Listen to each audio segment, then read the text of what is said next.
ಆ, ನಿಜ ಹೇಳ್ಬೇಕಂದ್ರೆ ಮನ್ಸಿಗೆ ತುಂಬ ನೋವಾಗುತ್ತೆ ಈ ವಿಷಯ. ನಾನು ಅವ್ರನ್ನ ನೋಡಿದ್ದು ಒಂದು ಅನಾಥರು ಸಿನಿಮಾದಲ್ಲಿ, ಮಂಡ್ಯ ಸಿನಿಮಾದಲ್ಲಿ.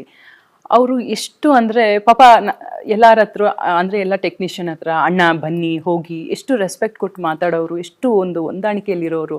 ಎಲ್ಲೂ ಕೂಡ ಅವರು ಅಷ್ಟು ದೊಡ್ಡ ನಟ ಅಂತ ಎಲ್ಲೂ ತೋರಿಸ್ಕೊತಾ ಇರಲಿಲ್ಲ. ಸಡನ್ನಾಗಿ ಇವಾಗೊಂದು ಈ ವಿಚಾರ ಇದು ಕೇಳಿಸ್ಕೊಂಡಾಗ ನನಗನ್ನಿಸ್ತು, ನಿಜಾನ ಇದು? ಒಂದು ಕ್ಷಣ ನನಗೆ ಅದು ನಂಬಕ್ಕಾಗಿಲ್ಲ, ಇದು ನಿಜಾನ ಅಂತ ಅನ್ಸಕ್ಕೆ ಶುರು ಆಗೋಯ್ತು. ಬಟ್ ಏನು ಗೊತ್ತಾ, ನಾನು ಇವಾಗಲೂ ಹೇಳೋದು, ಅವ್ರವ್ರ ಜೀವನದಲ್ಲಿ ಏನೇನು ಆಗಿರುತ್ತೆ ಅದು ಅವ್ರಿಗೆ ಮಾತ್ರ ಗೊತ್ತಿರೋಕ್ಕೆ ಸಾಧ್ಯ. ನಮಗೇನು ನಾವು ಏನು ನೋಡ್ತೀವಿ, ಏನು ಇವಾಗ ನ್ಯೂಸಲ್ಲಿ ಬರುತ್ತೆ, ಯಾರೋ ಹೇಳ್ತಾರೆ, ನಾವು ಕೇಳಿಸ್ಕೊತೀವಿ, ಅಷ್ಟು ಮಾತ್ರ ನಮ್ಗೆ ಗೊತ್ತಿರೋಕ್ಕೆ ಸಾಧ್ಯ ಹೊರತು ಅವ್ರ ಲೈಫಲ್ಲಿ ಏನಾಗಿದೆ ಅಂತ ನಮ್ಗೆ ಗೊತ್ತಿರೋದಿಲ್ಲ. ಸೊ ಅವ್ರ ಬಗ್ಗೆ ನಾವು ಕಮೆಂಟ್ ಮಾಡೋದು ತಪ್ಪು.